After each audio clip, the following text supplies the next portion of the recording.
Afternoon, everyone. It's a gorgeous Friday here in Gainesville, and I'm very pleased to welcome Ambassador John Campbell from the Council on Foreign Relations, who will be sharing his knowledge and expertise with us. I'm going to turn things over to Dr. Leo Violon, who is the Dean of the UF International Center, and he's also the former director of the Center for African Studies. Great. Thank you, Brenda, and thanks, Todd. Thanks for inviting me and for giving me this honor. Yeah, as Brenda said, I'm Leo Violon. I like to think of myself as a faculty member in African Studies, currently on loan to the International Center. So, but here I am. I'm really honored to get to introduce Ambassador John Campbell today as today's Baraza speaker. Ambassador Campbell is currently the Ralph Bunche Senior Fellow for African Policy Studies at the Council on Foreign Relations in Washington, D.C. But as you've no doubt seen already from the advertisement for his talk, this is only the latest stop in a long career in international affairs and diplomacy. He was a Foreign Service officer for over 30 years, and which culminated with his final 3 years as ambassador to Nigeria from 2004 to 2007. At a personal level, I can say I've had the pleasure of meeting briefly Ambassador Campbell a few times in seminars and venues in Washington, D.C., where he's been there to speak about Nigeria and hearing him speak. And he's clearly, I think, I've always walked away thinking, wow, one of the keenest and closest analysts and followers of Nigeria and Nigerian politics, and always in high demand, able to sort of think as an academic, I think analytically and academically, but also to speak to the policy world. And so I've always been really impressed, and I was really delighted when I heard that he had been invited to give this talk here. Ambassador Campbell writes and has a blog on Africa Today, writes often on Nigeria, and as I just suggested, at the intersection of sort of analytic work, academic policy, think tanks kinds of things, like at the Council on Foreign Relations, with policy. He's especially focused on Nigeria, and which is, of course, arguably, it's the largest country in Africa and arguably the most complex one, probably in Africa and the world. It's destined to be the third of the world by the end of the century, I think. His latest book, published just a couple of months ago, is called Nigeria and the Nation State: Rethinking Diplomacy with the Post-Colonial World. As I was looking at it, I haven't yet had the pleasure of reading it, but I looked it up and noted that it had glowing endorsements from two of the deans of the study of African politics in the US, John Payden and Richard Joseph, whom many of you will no doubt know. So I think that's a testament to his impact. Ambassador Campbell's talk today is entitled, "How Should the Biden Administration Engage with a Rapidly Declining Nigeria, and Does It Matter?" I believe it draws on insights from his most recent work, but clearly it's very contemporary and very important at the current moment as we have a new administration in Washington. So I want to thank him in advance for having agreed to talk to us about this very timely topic. And I hope the next time we'll have a pleasure of receiving you in person and we can take you to dinner after your talk, but maybe that's for next year. So thank you again, Ambassador Campbell, and I'll turn it over to you. Thank you so much. Thank you, Leo, for your very gracious introduction. My thanks to Brenda and Todd and the organizers of the Baraza lecture series. I welcome the opportunity to talk about Nigeria and to look toward how the Biden administration might approach the giant of Africa. I will try not to talk for more than 40 minutes or so, even though few are more intoxicated by the sound of their own voice than me. But nevertheless, I hope to leave a good 40 or 45 minutes for your questions and your comments. The title of my talk is, "How Should the Biden Administration Engage with a Rapidly Declining Nigeria, and Does It Matter?" I will not keep you in suspense. Yes, enhanced engagement with Africa in general, and Nigeria specifically, does matter. And it is in our national interest to enhance that engagement. The more vexing question is how to, not whether to, engage with Nigeria, which is indeed in decline. The bumper sticker answer is through more soft diplomacy and support for the rule of law, and less focus on security questions, especially arms sales, and less focus on the mechanics of elections. That shift of emphasis would involve a more decentralized diplomacy with a reduced focus on the presidency, the foreign ministry, and the National Assembly, and much more on religious leaders, traditional rulers, governors, and other opinion leaders closer to the grassroots. A more decentralized diplomatic approach would require reducing the size of the embassy in Abuja and the consulate in Lagos, and redeploying resources to newly established branch offices. These are themes that run through my new book. Now, all of this is a tall order, so let's unpack it. This afternoon, I want to talk about 3 issues that should shape US policy toward Africa and Nigeria. The first is why Africa and Nigeria increasingly matter to the United States. The second is how Nigeria works or doesn't work, and how it got that way. And third, how our relations with Nigeria could be improved from the perspective of advancing American interests through a more decentralized approach and a greater emphasis on soft diplomacy. But first, as an introduction, I want to recall with you the day in 2004 that I presented my credentials to President Olusegun Obasanjo as the new American ambassador. I had been in Nigeria about 3 weeks after having been confirmed by the Senate. Diplomatic protocol dictates that an ambassador may exercise no functions until he has presented his credentials to the chief of state. And the Nigerians are sticklers for protocol. Shortly after I arrived in Nigeria, the foreign minister summoned me to emphasize that I could carry out no meetings, make no speeches, conduct no press interviews, nor be involved with any representational activities involving Nigerians until I had presented my credentials to the president. The foreign ministry scheduled a credential presentation ceremony with the president. As usual, there was a flock of 3 newly landed ambassadors, each with ceremonies back to back. That morning, the order was the Netherlands, the United States, and Russia.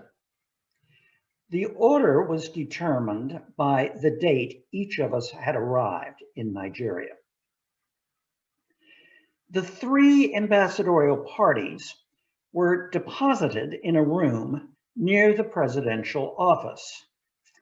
There were a few chairs, an unmade bed, and an empty brandy bottle. The walls featured out-of-date calendars.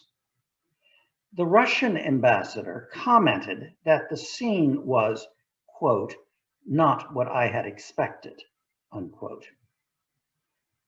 When my turn came to present, I followed the Dutch ambassador. The order of service was as follows. I reviewed a guard of honor at an adjacent parade space. The soldiers were all spit and polished, unlike the room where we had waited. Both national anthems were played, and I was then welcomed into the villa, the president's official residence, by the foreign minister and introduced to the president. I handed over letters from President Bush, recalling my predecessor and naming me as his ambassador to the Nigerian chief of state. That was followed by 15 minutes of three-way polite conversation. Then it was over and it was the Russians' turn. That afternoon, I gave my first press conference. Now, what was the point of the ceremony? No real business was transacted.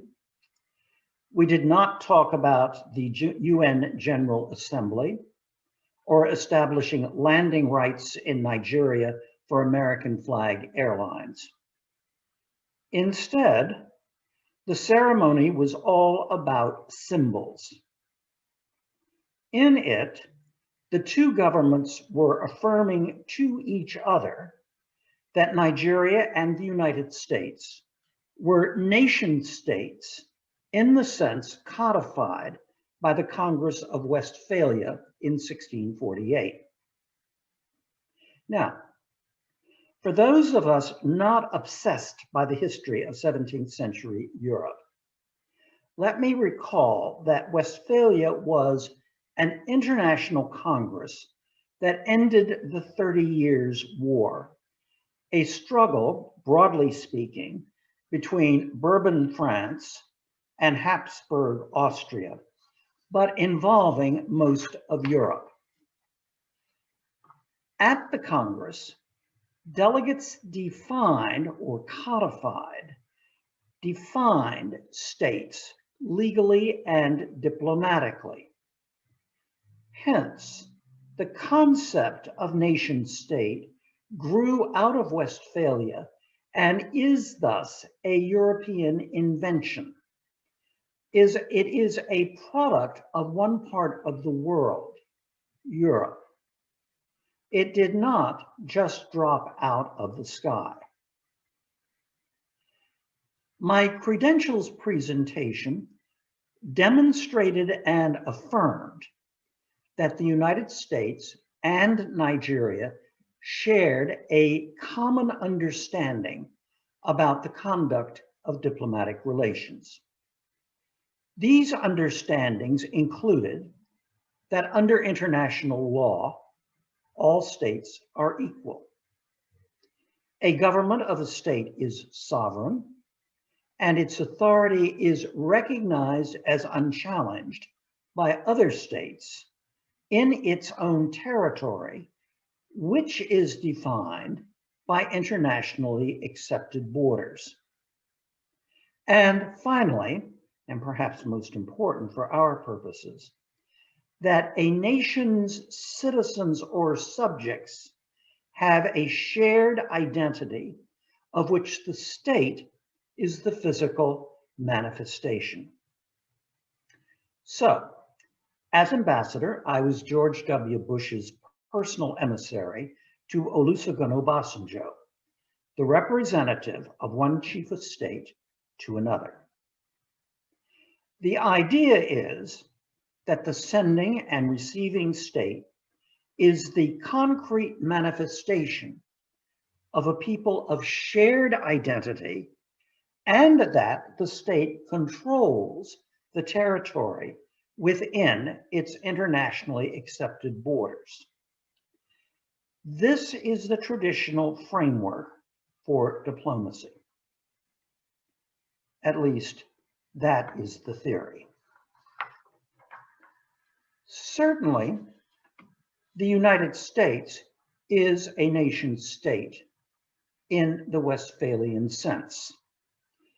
Divided as we are at present, Americans recognize that they are somehow joined together. Americans self-define as Americans. Americans know what it means to be American, even if, say, the Proud Boys and the editorial board of the New York Times espouse different views about what it means to be American. But by contrast, Nigeria is at best only a shadow of a nation state. By and large, Nigerians do not see themselves as somehow bound together with other Nigerians. Few of them see the Nigerian state as the concrete manifestation of a shared Nigerian identity. As a Nigerian woman said to me last week, quote, "I know what it means to be part of my family, to be a Christian and a Yoruba, but I do not know what it means to be a Nigerian." The family is usually the primary focus of loyalty. The family provides a safety net in times of distress and helps with life-changing issues such as the payment of school fees or meeting funeral expenses. Not the state with its rudimentary health and education systems. It is the family that provides for old age. The family, not the state, is the primary focus for loyalty. How does this translate as a practical matter? When I was Deputy Assistant Secretary of State for Personnel, if I had jimmied the system so that my brother-in-law got a good job at state through my good offices, and if I got caught, and I probably would have been, I could go to jail.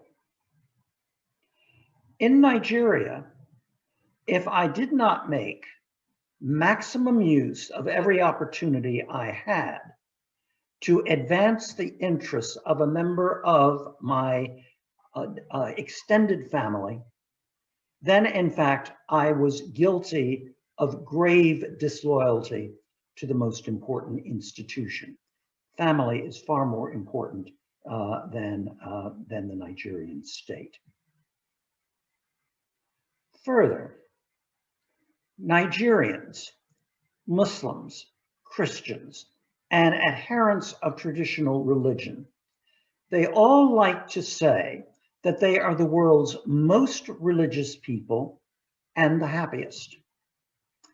And this assertion is indeed supported by polling data, such as it is.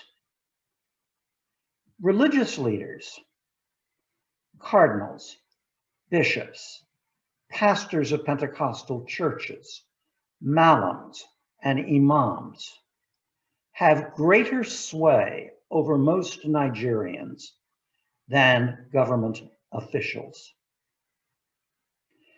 Traditional rulers and institutions, separate and apart from the state, and almost always associated with ethnic groups, provide justice, ameliorate disputes, and foster identity far more than states or secular institutions do.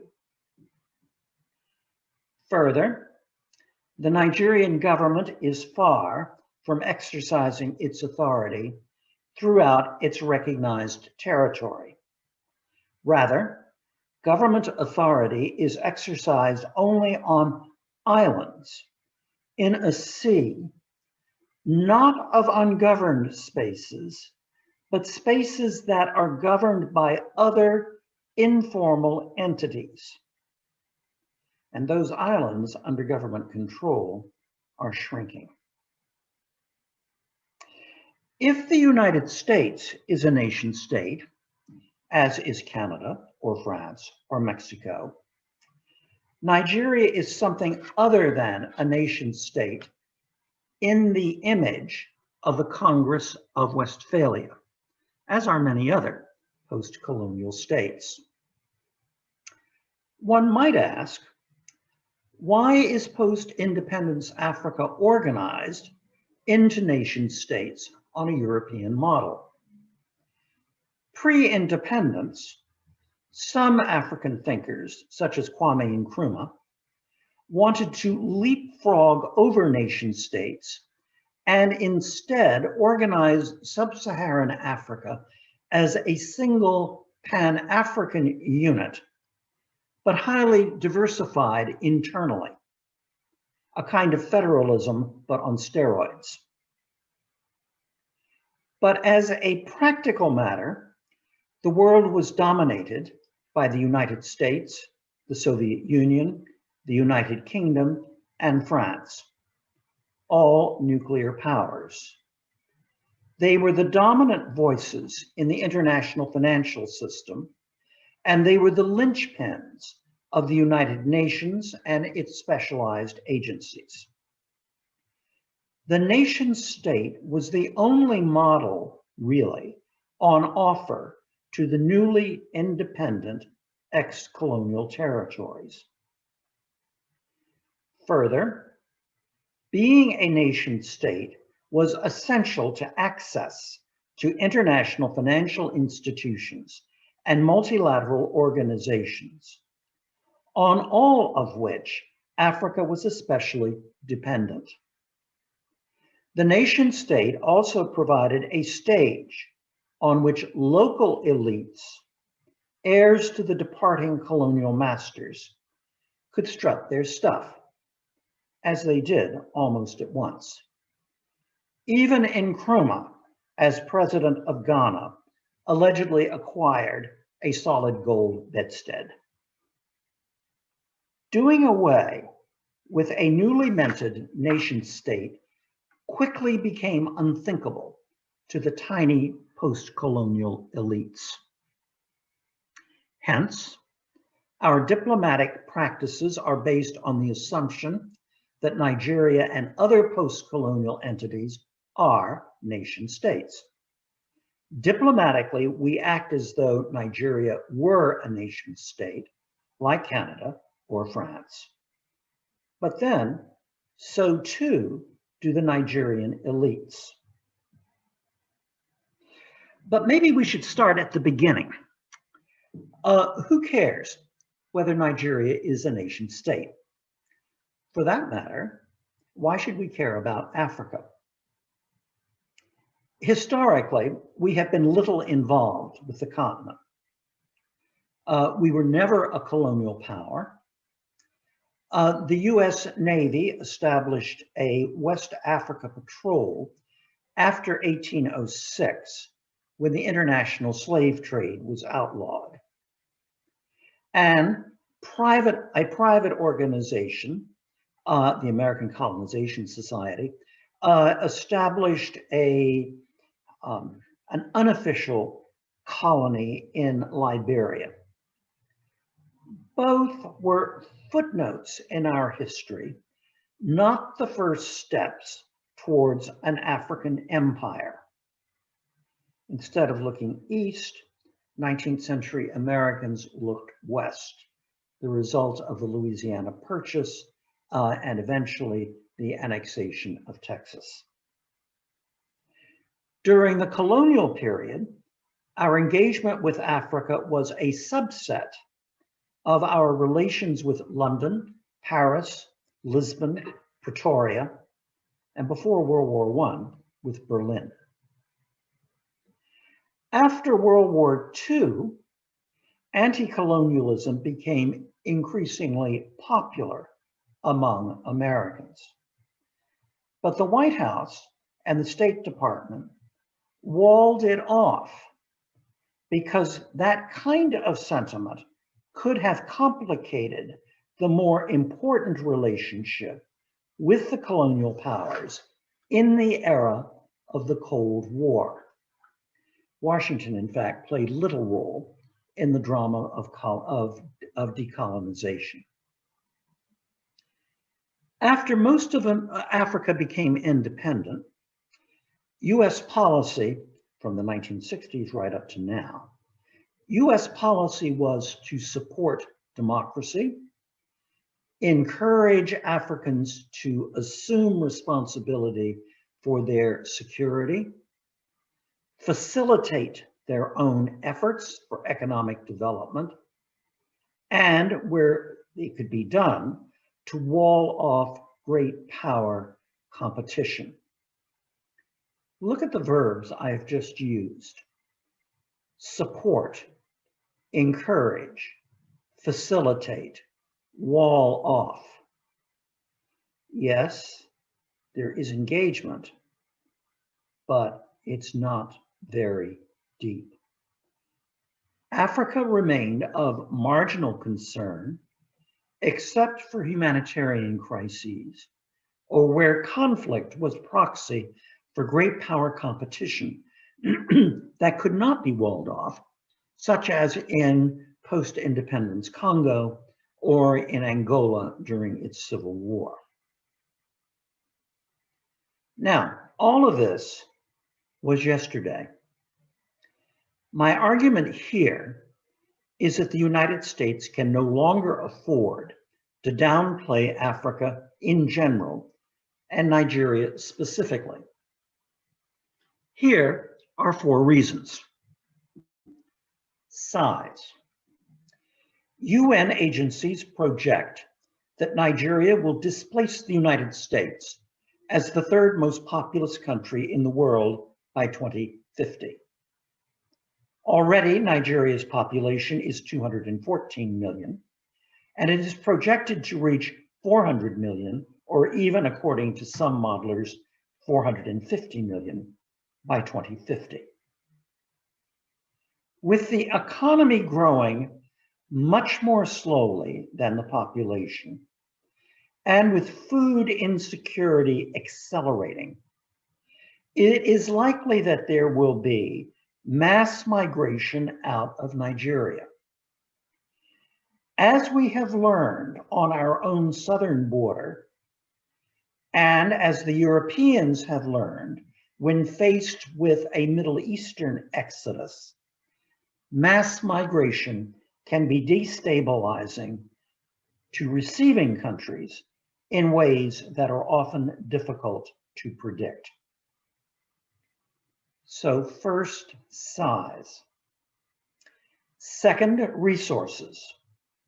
Nigeria is Africa's largest oil producer, but it is a cornucopia of other riches ranging from gold to coal to strategic minerals that power our digital age. Nigeria's gold reserves are thought to be larger than those of South Africa. Third, influence. Nigeria is traditionally active in multilateral fora, ranging from the AU to the UN General Assembly to the World Trade Organization. The WTO, I would note, is now headed by a Nigerian, Ngozi Okonjo-Iweala, who in fact became an American citizen as recently as 2019. Fourth, security issues. Notably, there are jihadi radical groups we call Boko Haram operating in the north that are hostile to the United States. They do not now pose a security threat to the United States, but they could in the future. It is early days for the Biden administration.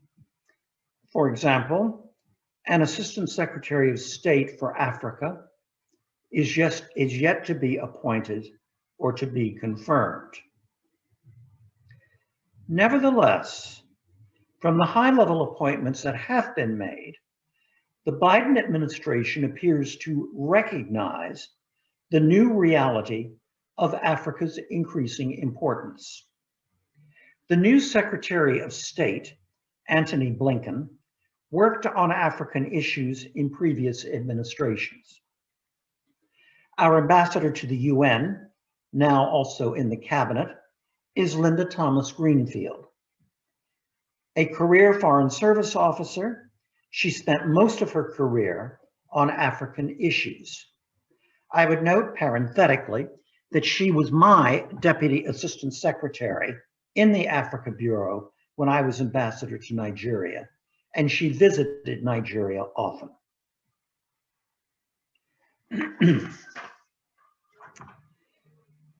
There is activism on the Hill. Senator Bob Menendez, who's a Democrat from New Jersey, and Senator Jim Risch, who's a Republican senator from Idaho, have introduced a bill that would establish in law the Trans-Sahara Counter-Terrorism Partnership, designed to improve coordination among US agencies and to bolster allies and partners in their efforts to counter terrorism. In a statement, Senator Menendez said the legislation is designed to, quote, effectively safeguard our national security interests, end quotation. In other words, from Senator Menendez's perspective, what's going on in the Sahel has a direct impact on US national security. Meanwhile, French President Emmanuel Macron is talking about reducing the French military presence in West Africa. It might be recalled that deeper US military involvement in Vietnam came about on the heels of a French drawdown. My point is that increased US involvement carries risks. We want to avoid the mistakes we made in Vietnam, Afghanistan, and Iraq, other places that long were marginal to the United States, as Africa has been, but rather suddenly became much more important and where we made serious mistakes. With more engagement in Africa, a part of the world largely unfamiliar, policymakers will need to distinguish between core and marginal US interests.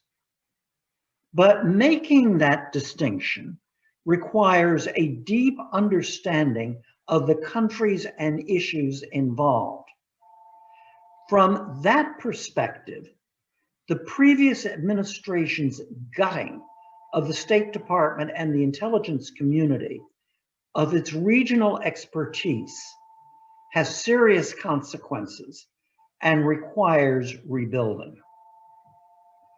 Further, Nigeria is not the conventional nation state with which we usually conduct our diplomatic relations. Diplomatic relations, business as usual, as symbolized by an ambassador's credentials presentation ceremony. I submit that rather than a nation state, Nigeria is something different, and it requires a different style of diplomacy. Here are some of Nigeria's most salient characteristics. Nigerian society is organized into elite-dominated patronage-clientage networks based on mutual obligation of patron and client. And these networks extend from the top of Nigerian society to the bottom. George Packer did a brilliant article in the New Yorker some years ago about how patronage clientage networks work among pickers at the Lagos garbage dump. The article is still available online, and I strongly recommend it to anyone who's seeking a deeper understanding of Lagos and of Nigeria in general. Elites at the top compete for power and wealth, but they cooperate enough to keep the state together because the state owns the oil. Elites view access to oil wealth as an entitlement, not recompense for services rendered. A sense of patriotism, love of country, is weak. As I have already said, loyalty to family, religion, and ethnicity supersedes loyalty to the state. This form of social organization was identified almost a generation ago by Richard Joseph at Northwestern. He called it prebendal. Like members of cathedral chapters in the Middle Ages, Nigeria's elites accessed state wealth, from their perspective, by right, not in return for services. Stephen Ellis, sadly deceased, at the University of Leiden, drawing on anthropology, sociology, and history, adds nuance. His History of Organized Crime in Nigeria identifies the state as the largest criminal network. Many, perhaps most Nigerians, would agree. Non-elite Nigerians are largely alienated from the government. Many still characterize Nigeria as a colonial entity with indigenous elites merely replacing the departing British. In Nigeria, wealth comes from state capture and its oil. All oil is the property of the state. The elites captured the state during the chaotic decades of the 1960s and the 1970s that saw independence, military coups, civil war, and oil coming on screen and creating unimaginable riches for those that controlled it. Oil wealth went to an elite cartel that captured the state, not to the Nigerian people. And the formal state provided almost no services to most people. Elites ensured that the state was weak so that it did not compete with them, but they preserved it as their means of access to state-owned oil. It also provided them with a stage larger than their local communities. Nigeria became a conspicuous example of the Dutch disease, in which oil sucked up investment capital and other economic development atrophied. Nigeria's national grid, electrical grid, now generates less electricity for 214 million Nigerians than is consumed by the residents of the city of Edinburgh, with less than 500,000.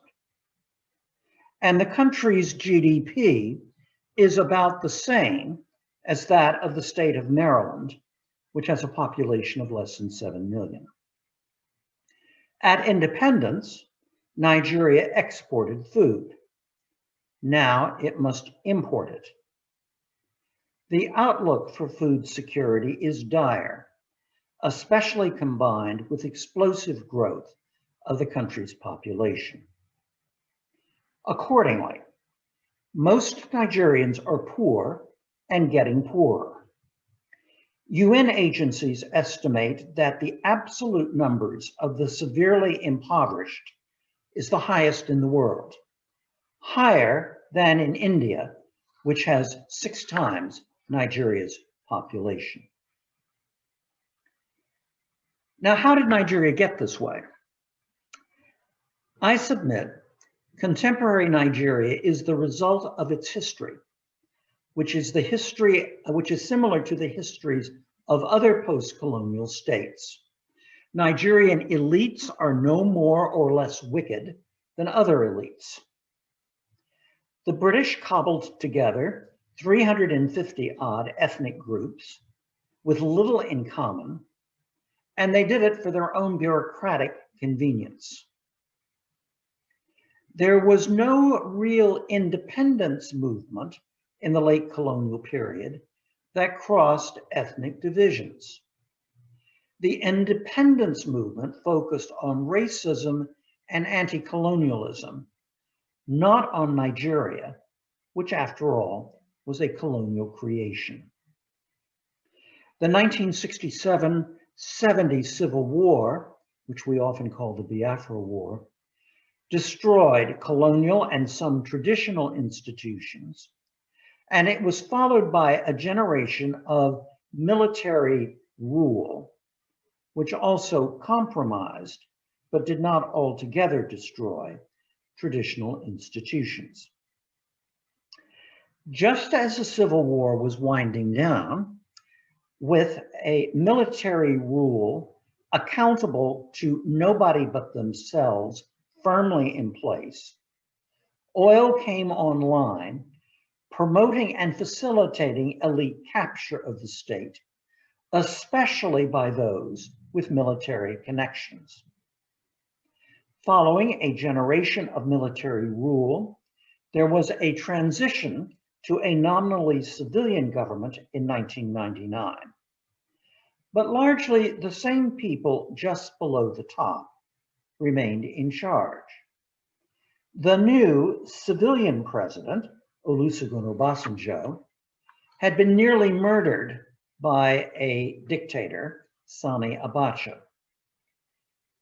But he was a former military chief of state and was handpicked by the outgoing military government to head an ostensibly civilian government that did not fundamentally challenge their interests. Where does all of this leave Nigeria today? Elite capture of the state is being challenged by uncoordinated insurrections around the country, of which Boko Haram in the northeast, criminal gangs in the northwest, conflict over and water land use in the middle, and a low-level insurrection in the oil patch are the most salient. Government policy toward the insurrections, the hammer, is a failure, but there is no other approach underway. As for the bilateral relationship between Washington and Abuja, there is some political cooperation on issues of mutual concern. The US provides a little military training, but there are no permanent US military installations in Nigeria, unlike in Niger or Djibouti. Abuja actively seeks US military materiel, but only on its own terms. How should we relate to Nigeria as it is? I would like to suggest that we need to think about the conduct of bilateral relations in a different way from how we do with traditional nation states. In other words, we should move away from a Westphalian, essentially European model of diplomacy focused on the chief of state to a post-colonial diplomacy that recognizes that states are weak and often largely irrelevant to the people they ostensibly govern.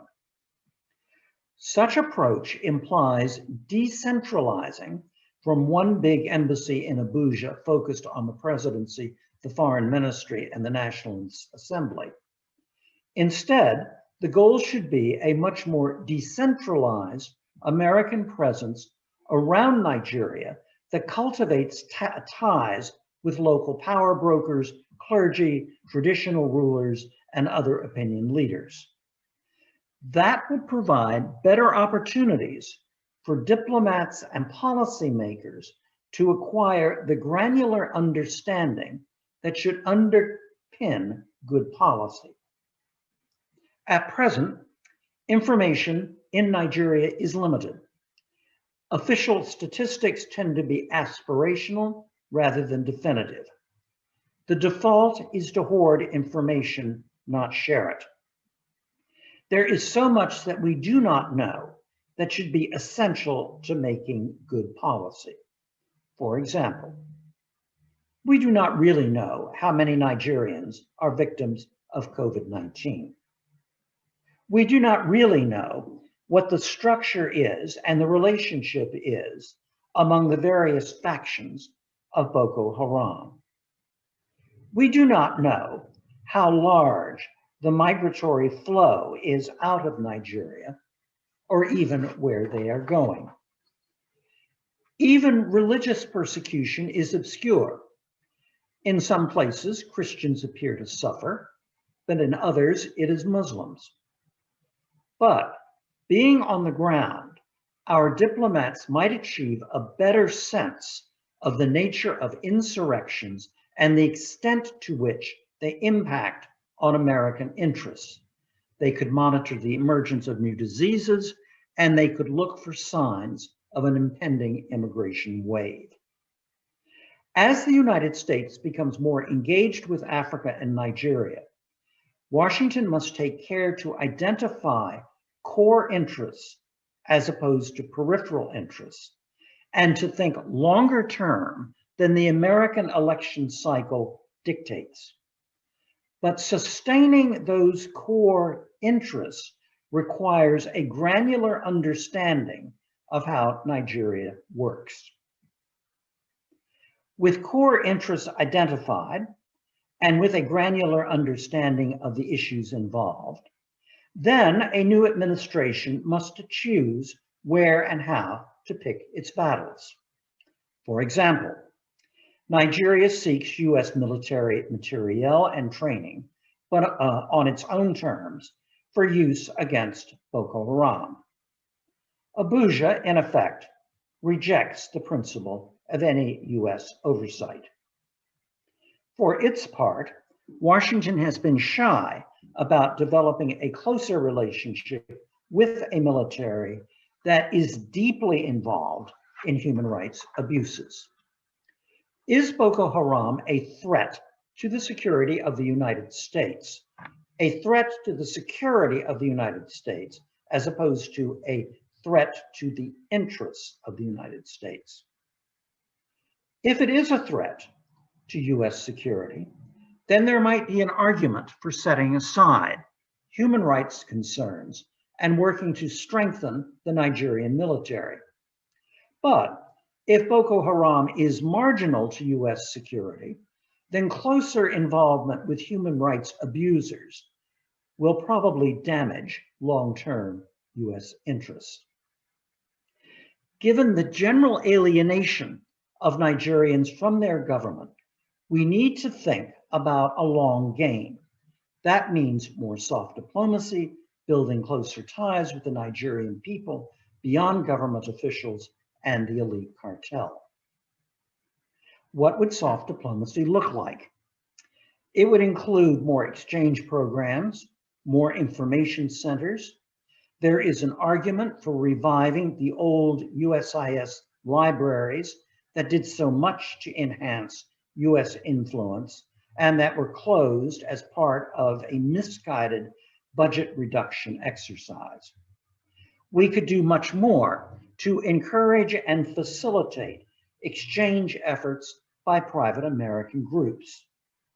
In the past, we have overlooked groups like the National Bar Association, that are well placed to build a closer relationship with their Nigerian fellow professionals.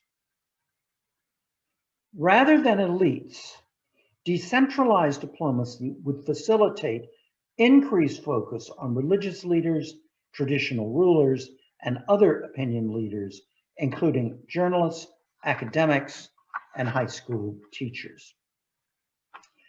Related to soft diplomacy, we need to clean up our act with respect to visitors' visas. Too many Nigerians must wait too long in squalid conditions to be refused on grounds that are not adequately explained. Too many exchange programs have been thwarted by our too often sclerotic visa system that often requires multiple vetting by Washington agencies. With respect to visas, arguably, we have overlearned the lessons of 9/11. Speaking of 9/11, or Benghazi, or the 2017 ambush in Tongo Tongo in Niger that left 4 American soldiers dead, it may be argued that security issues, protection of our diplomats, precludes decentralization. I disagree. Our diplomats can be protected, and we know how to do it. So too do the Israelis. It just costs money, but it is cheap in comparison to major policy mistakes. More difficult to overcome is the culture within the State Department that is so averse to risk that it seeks to eliminate it rather than manage it. The blatant partisan use of the tragedy of Benghazi and the death of our ambassador and a friend of mine, Chris Stevens, to attack the then administration promoted that culture. So too have certain bureaucratic structures. For example, if a person overseas, part of an embassy, is killed in the line of duty, the relevant ambassador goes before an accountability review board in which he or she is presumed guilty until proven innocent. Happily, a bipartisan effort is underway on the Hill to amend that legislation. What's the bottom line? Our diplomacy would be more effective if we developed stronger ties with the Nigerian people, with civil organizations, the churches, Muslim organizations, with academics and other influencers. We should reduce our focus on the chief of state and the foreign ministry and their push for an enhanced security relationship, but on their own terms. Thank you very much, and I'm looking forward to your comments and your questions. Thank you, Ambassador Campbell. So we have about 35 minutes for comments and questions. I'm waiting for the first person to raise their hand, and it looks like it is Ben Suarez. So Ben, I've made you a panelist. You can switch on your video should you like.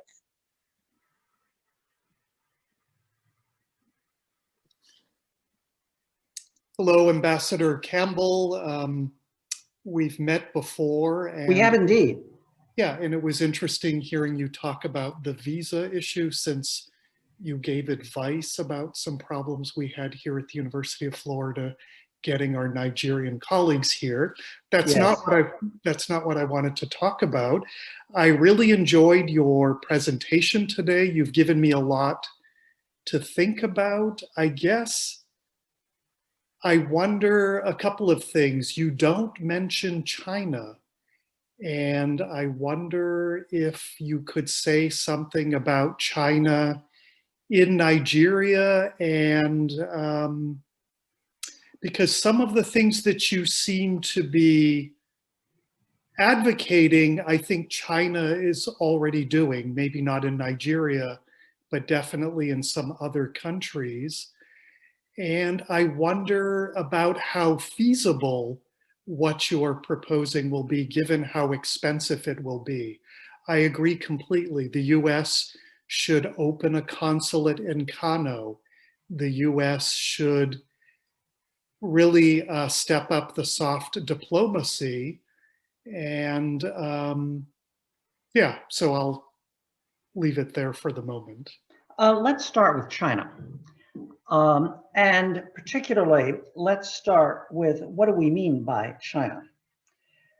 There has been an important Chinese community in Nigeria since colonial times. Strong connections to Hong Kong, strong connections to Taiwan. It's a community that knows how to do business and how to operate in West Africa. Most of the time, when people talk about China, what they're really talking about is Beijing, and particularly the state-owned or state-influenced corporations. Up to now, they have not been nearly as influential in West Africa as they have been in East Africa. What you frequently will see will be banner headlines announcing that the Chinese have acquired this or that oil block. But in fact, I think at present, no Chinese company has any oil blocks. And part of that is because for a foreign entity to acquire one, it has to have Nigerian partners, and the Nigerian partners normally do not have sufficient capital. The Buhari administration, however, is interested in infrastructure for oil deals, and it is the Chinese company that is in the process of reconstructing the Nigerian railway network. I do not see the Chinese presence in Africa as necessarily inimical to our own interests. And I reject the kind of rhetoric that would imply that essentially we are in some kind of race for influence with the Chinese that recalls the Cold War with the Soviet Union. The Chinese have indeed done some of the things that I advocate. Confucius centers, for example, where the focus is on teaching Chinese language. As far as I know, there's only one in Nigeria, and that is in Lagos. So my bottom line is that in the grand scheme of things, I think it's easy to overestimate the importance of the Chinese in West Africa. Does that help? And then you had a second question, I think. First was Chinese, and the second was? Is it feasible to expect that the money will come to pay for what you're advocating? Depends how strongly you feel about it. The administration has before Congress now a $1.9 trillion budgetary package. I mean, in the grand scheme of things, the amount of money that we're talking about is peanuts.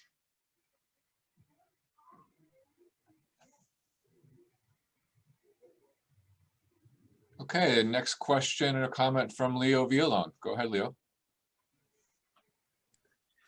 Thanks, Todd. And thank you, Ambassador Campbell, for that. I have to confess to you, we started at the beginning and I wasn't quite sure where you were going, and I was very intrigued. I only regret that I didn't mention that you have a PhD in 17th century European history as part of my introduction, because you started with that Westphalian model. So it was especially interesting to hear someone who has a long career as a diplomat within that Westphalian model questioning it now. Actually, I have lots of questions, but just one very pragmatic one is a little bit along the lines of what Ben Suarez just asked. Those of us who remember very well American cultural centers and USCIS, USIS offices and that kind of soft diplomacy and its gradual evaporation in Africa.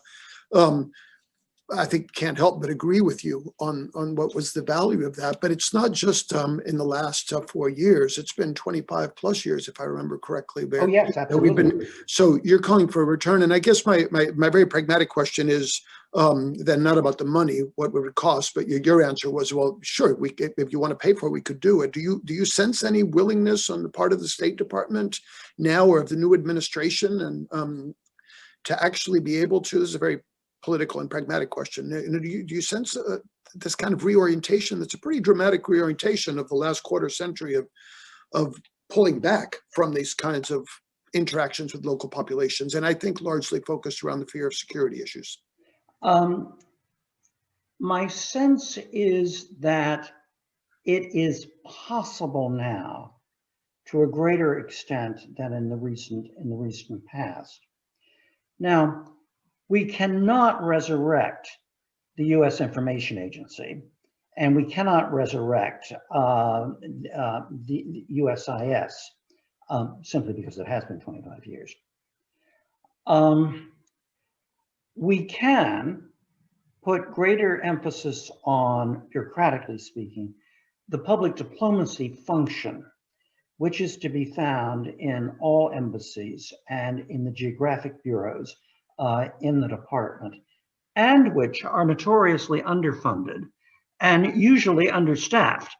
When I was ambassador to Nigeria, I think we had at any one time maybe 2/3 of the public diplomacy positions actually filled. If, in other words, you've got to make a cut for some reason, that's the first to go, as opposed to what I would argue, which is it should be the first to stay. I think the potential is there.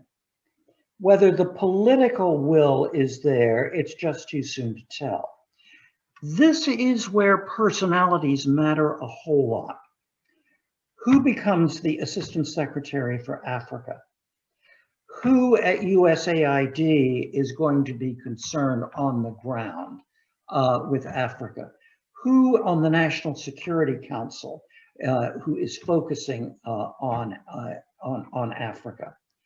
Leadership and personality really do matter, and they can bring about change, particularly if they have some support from their political masters. I find it interesting from this particular perspective, and this is sort of only tangentially related to what we were just talking about. You may remember that when President Trump came into office, he talked about severe and draconian cuts in overseas assistance and assistance to international agencies upon which Africa is particularly dependent. Every one of those cuts was stopped by a bipartisan majority in the Congress.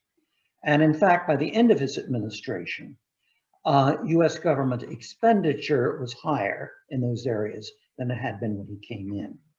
So personality matters, leadership matters.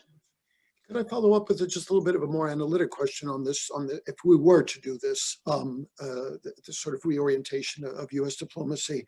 And I'm asking from the perspective of having worked a lot in the countries to the north of Nigeria and the Sahel, and so countries that do not have this vast oil resources and therefore somewhat very perhaps different politics. And my analysis of the situation in places like Mali in particular is that in fact for 30 years we undermined the state through more than 30 years, structural adjustment programs, and even the pro-democracy movement, the democracy support movements that actually tried to bypass the state, support individual NGOs, civil society organizations, etc. And we created sort of a terrible weakness of states like Mali that subsequently collapsed. And how do you balance that? How can you envisage this kind of bypassing, you're suggesting in the case of Nigeria, a lot of the elites and the formal structures of the states to have this local diplomacies, as it were, and certainly in terms of the security situation, you make a very good case for it, right? The get away from this Trans-Saharan counter-terrorism stuff.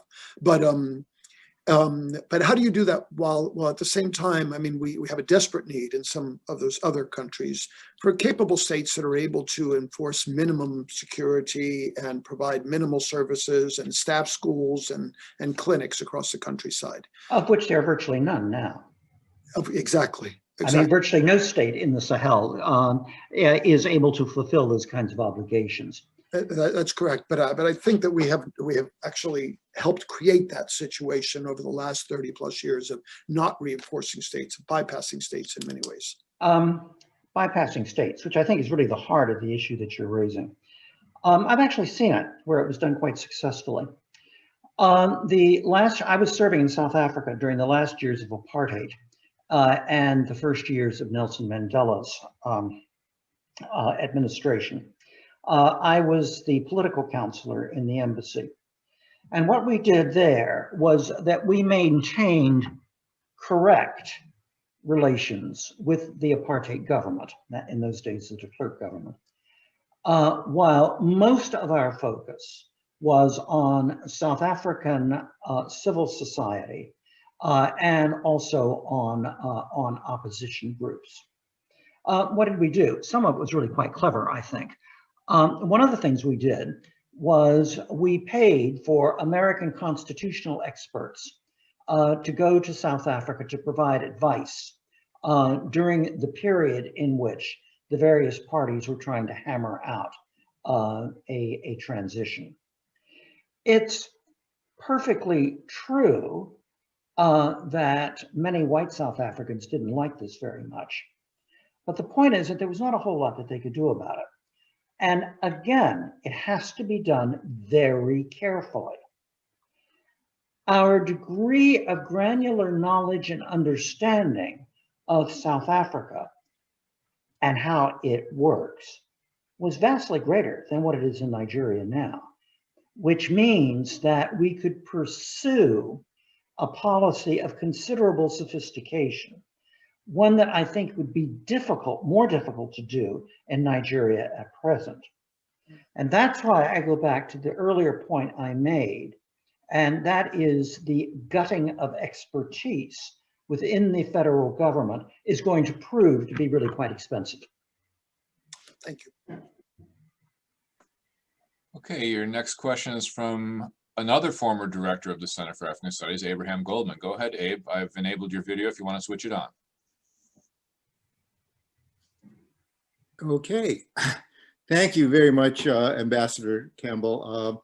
I should mention I lived in Nigeria and worked at the International Institute of Tropical Agriculture. Yes, indeed. Which is a significant international presence. It is indeed. And I unexpectedly, I wouldn't say exactly fell in love, but I got to appreciate many of the even somewhat less than well-organized aspects of Nigeria while I was there and traveled widely there. But it's been a while. And I think that, you know, your concept of decentralized diplomacy is terrific. But I imagine that there would be considerable resistance from the centralized and you know, elite Nigerian government as well as other elites. And so I have two questions actually related to that. One of them is, what leverage would we have to implement that kind of decentralization, you know, as in a formal sense, as, you know, based on the US government presence, US official presence, whereas unofficially, I'm sure, or in various other ways, we could do something like that. But then more broadly also, and this is a hard question, I think, to answer. What do you think are some of our primary goals in dealing with or assisting in many ways Nigerian positive, I'll call it development, but basically just progress over the next several decades? Because that's, you know, you know, as we all were, I imagine, struck by those widespread anti-government and specifically anti-police demonstrations, the Nigerian Lives Matter. I'm not sure if they use that term or not. They do indeed. Yes, they do. Early, you know, about a year ago or so. But what goals and how do we formulate those goals? How does the US government, and, you know, even if we had a very capable and dedicated diplomatic corps and presence, formulating those goals is a fairly significant challenge, I would think. Let me take your second question first. What am I concerned about? I am most concerned not about the development of Nigeria. I am most concerned about the protection of US national interests. And to do that requires that we have a much more granular knowledge and understanding of Nigeria than we have now. And it also requires that we build a much stronger relationship with the vast majority of Nigerians. Nigerian elite is really quite small, it's maybe 2%. In terms of leverage, first of all, the decentralized approach would involve very few people, 2, 3, maybe a couple of locally engaged staff in, maybe to start, 4 different locations. And the personnel would all come from Abuja and from Lagos. In other words, they're already there, so that we're not asking the, or signaling to the Nigerian government that we are greatly increasing the size of our presence. And then there is the question of how much leverage the Nigerian government actually has. Because a decentralized approach is very popular with the local kingmakers, the local governors, the local bishops. When we went through that disastrous period of shutting consulates all over the world, the outcry came from the host communities. So that if it's done carefully, and if it's done in conjunction with local authorities, I think the issues are manageable. The harder issue, to my mind, is the security one. Because at the end of the day, you can never guarantee that an American official living overseas will be always and completely safe. Which is why I talk about management of risk rather than elimination of risk. Does that help? Yeah, thank you. And then the first part of your question was? About our, well, the first question really was about how do we overcome the resistance that the government will probably place to a significant decentralization, but also not just geographic decentralization, but our attempts to make connections with groups that are often contesting the policies and the personnel at the central level. Both, and actually central, since Nigeria is very federalized, you know, both at the central government, the Abuja level, but also at the state government levels. I think the first point I would make is that the Nigerian government is weak and it's getting weaker. It's not a police state. It's not a police state because it doesn't have the capacity to be a police state. It wasn't even a police state under the military. It's too big. It's too sprawling. You made an interesting observation. You said that when you were in Nigeria some years ago, you traveled all over the country. I was political counselor in Lagos from 1988 to 1990. And during that period and subsequently, I have visited every single one of the Nigerian states. Now, our diplomats travel not at all. They cannot go outside the Abuja Ring Road. They are concentrated in what amounts to 2 fortresses, one in Abuja and one in Lagos.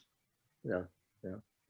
That's actually the same time that I was there, pretty much. And I remember, you know, going to Maiduguri among many other places and not feeling at that point, other than traffic accidents, not feeling particularly insecure. No, exactly.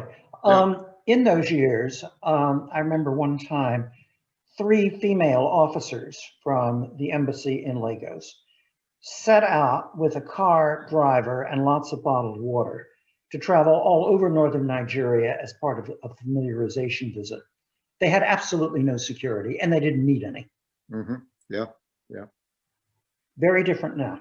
yes. Sadly. Thanks, Abe. Next question or comment from James Asegby. Go ahead, James. Okay, let me preface this by saying I'm no student of political science or anything. So this is a very, very a naive question that comes from, I think it relates to an issue that Leo mentioned,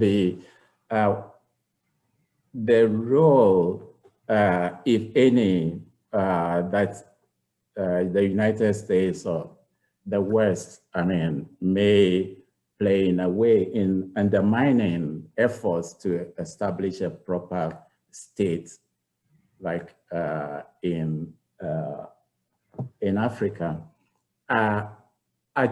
Just small thing, when during Trump's time, one problem I had with some colleagues, this usual thing of you have people who like Trump and those who do not like him. So let me put it on record. I am one of those who just couldn't like him. And I had some friends from Ghana who defended him very much. And one thing they said is the fact that this is the one man who decided to completely disengage from Africa. Disengage, they saw it as a positive way. For example, people would talk about what the Obama administration did with Sarkozy and all that, and the result in Libya, what happened in Libya. And for Ghanaians, one incident that is mentioned is the role of the CIA in the toppling of the Nkrumah administration. And so when we wonder whether the United States in one way or, somehow also contributed to the lack of statehood in Africa, is it just possible that, this is not being stated candidly or properly, and just a small, related thing also coming from Ghana, non-related. I know you mentioned that Nkrumah had got a golden bed. That is the one thing, that's the last thing. I haven't heard that before, but I would like to know where I can get that, information for that. I know one of his ministers, the big thing we always talk about, that people always talk about, there's a talk of a minister of Nkrumah who got a gold-plated bed and all that. Today is the first time I've heard mention of the fact that he himself also acquired one. And if there's a way to get that source, I would appreciate that. Thank you. You've raised a number of different, really quite interesting issues. President Trump was really quite popular in Nigeria. Many Nigerians liked his style, and Nigerians also would say that, unlike their own government, Trump would keep his promises. He did what he said he would do. As for alleged CIA involvement in the overthrow of Nkrumah, it might be rather similar to Nkrumah's gold bed. In other words, something that is always said and that is repeated ad nauseum but for which evidence is pretty thin. One of the things I find very striking in Africa is very often a disposition to imagine that Western security agencies, particularly the CIA, are far bigger, far more powerful, and far better funded than they really are. So, where does this leave us? This leaves us with a residue of considerable suspicion of the United States pretty much across the board in Africa. And it is a suspicion that I think is magnified by the fact that we have so little contact with the African grassroots. I don't know, does that help? It does. Yeah, thank you. Okay, Ambassador, we have about 8 minutes left and I have 2 hands up. I'm wondering if it's okay to take both questions and then go to your answer? Sure. Okay, so first I'll go with Kofi Mustafa and then follow up with Willis Ochen. Go ahead, Kofi.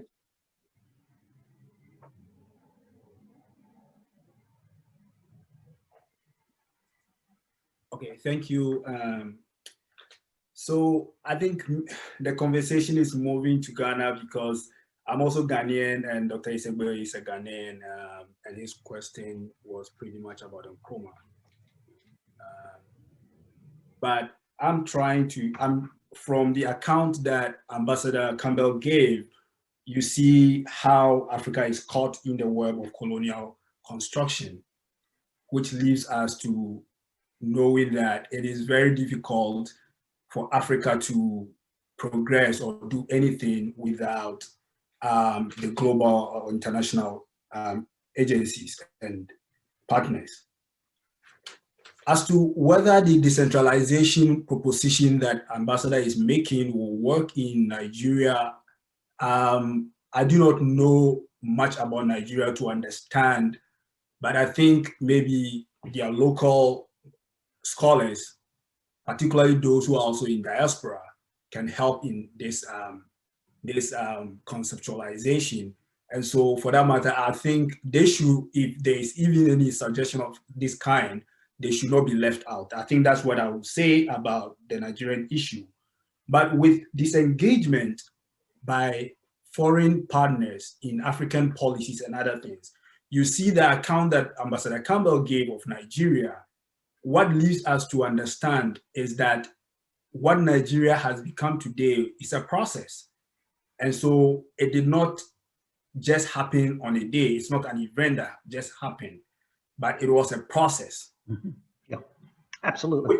With the engagement that is going on, with this engagement that has happened with the United States and some African states today, you see the process emerging in other places. And I'll give the Ghana example. The Ghanaian president, current president, came to office, sacked the electoral commissioner, packed the court, and had a rigged election. But you haven't heard anything from the foreign partners. And it looks like they have just endorsed it.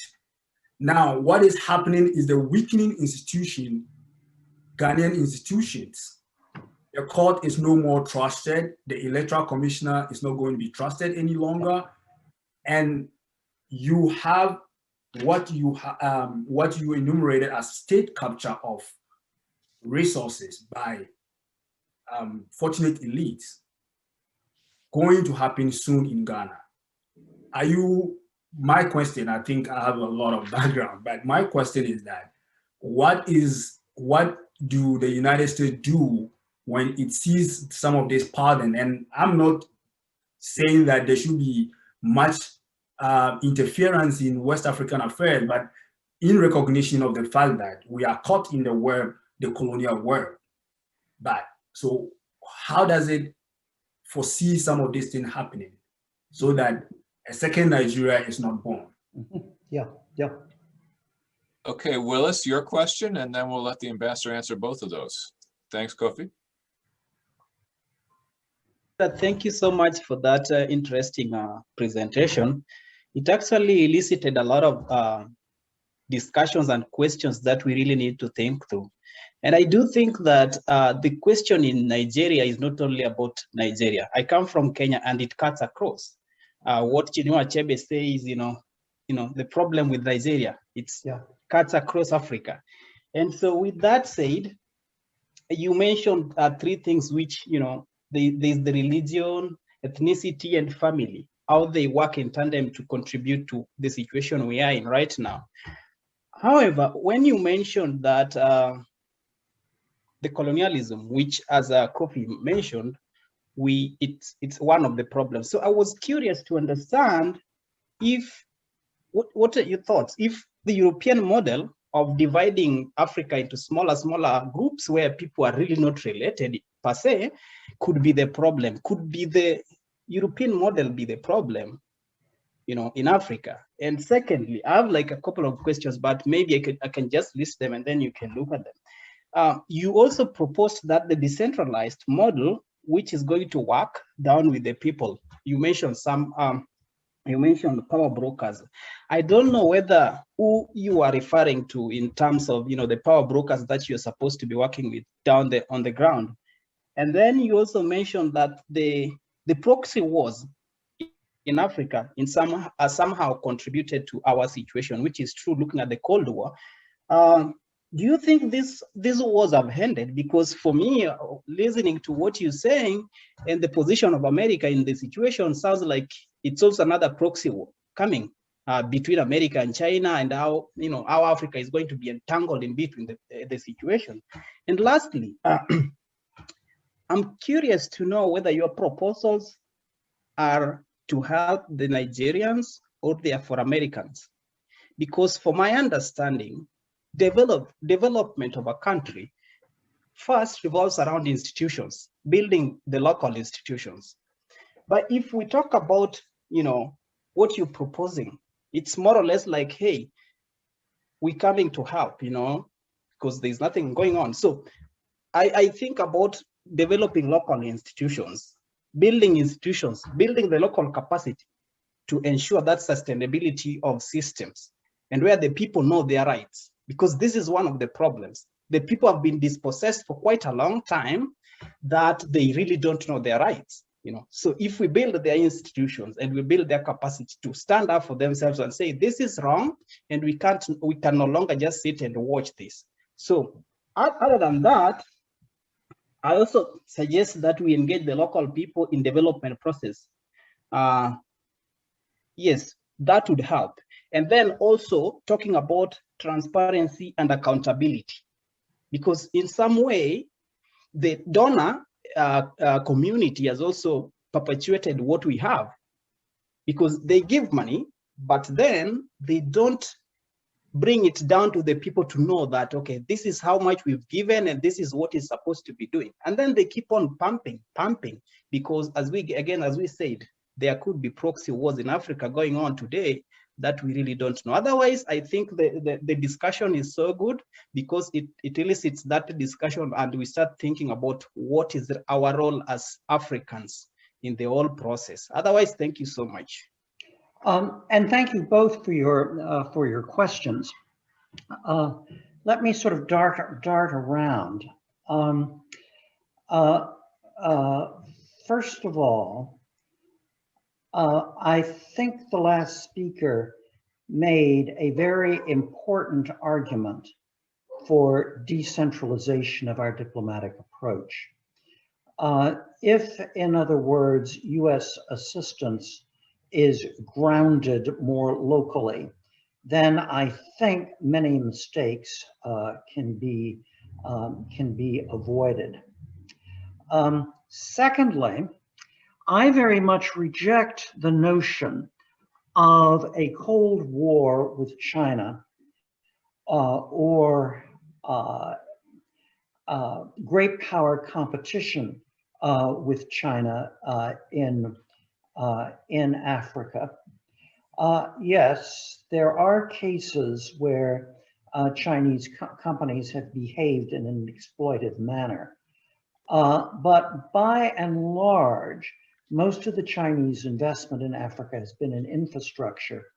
And when close analysis has been done, most of the time, the money that the Chinese have lent has been essentially at market rate.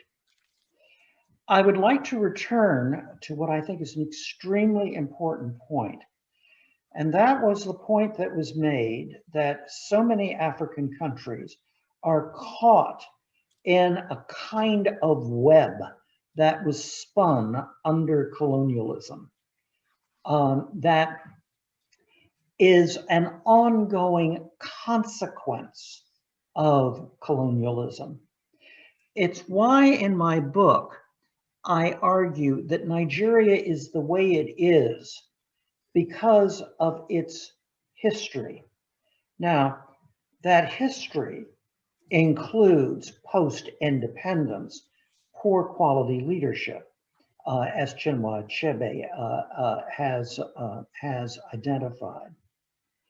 But I don't think we get anywhere if we look at contemporary Nigeria from the perspective that Nigerian elites are selfish or evil. They're like elites anywhere. They are, in many respects, in a more fragile position than might appear to outsiders. And then a final point that I would make is that my own work and the most recent book I have written is really oriented toward American policymakers. In the book, I am not arguing how Nigeria should develop or how it should move into the future. That's for Nigerians to decide. What I do think, though, is that American policy should start with the point of first do no harm. And to do that requires a much deeper understanding and greater engagement with Africa than we have at present. But I want to thank the people who've asked questions. I found them very stimulating, and the little brain cells will be sort of spinning around as I think about what all I have learned. Well, we'd like to thank you, Ambassador Campbell, for taking the time today. If you're willing to stay in the room for a little bit, I don't know what your schedule is like this afternoon. We may have some people that want to introduce themselves to you after the recorded session is over. But if not, that's totally fine and understandable.